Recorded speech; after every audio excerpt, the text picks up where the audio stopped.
Will any government agency be notified if I'm looking to access treatment? There is a government agency that will be notified when you initially access treatment, and that will be your state's Pharmacotherapy Regulation Authority. And they're the central bureau that keep track of who's on the program, who's not on the program, and some identifying information about you. That's across all states and territories, and that's just an important bureaucratic process. That information is kept strictly confidential and is not passed out to any other health providers unless you are accessing another regulated drug. Then that information is shared.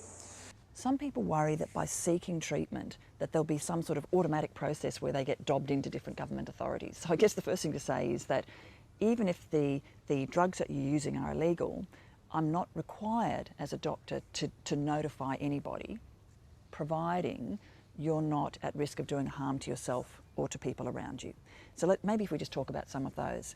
If your drug and alcohol use makes you violent to others, and therefore you tell me that your children are at risk, then I am actually legally required to notify the child protection authorities in whichever state you are at that time. And if you move state once you've got that record started, then again, those agencies are required to tell the next state where you're moving to. That's to make sure that people can offer you the services wherever you are. They can keep an eye on the kids, but they can also make sure that you've got financial supports and social supports and counselling supports and assistance through school counsellors and all the things that give you and your family the best chance of coming through this okay.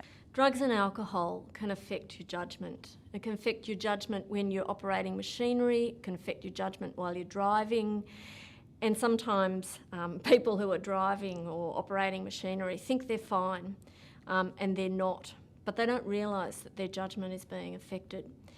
Taking drugs and alcohol can also affect your ability to parent a child well, and it's really important to remember that. However, sometimes when you are intoxicated by alcohol and other drugs, what happens is you don't see what the consequences are for your kids, and somebody standing outside that situation can, and they need to take appropriate action to make sure your kids are safe.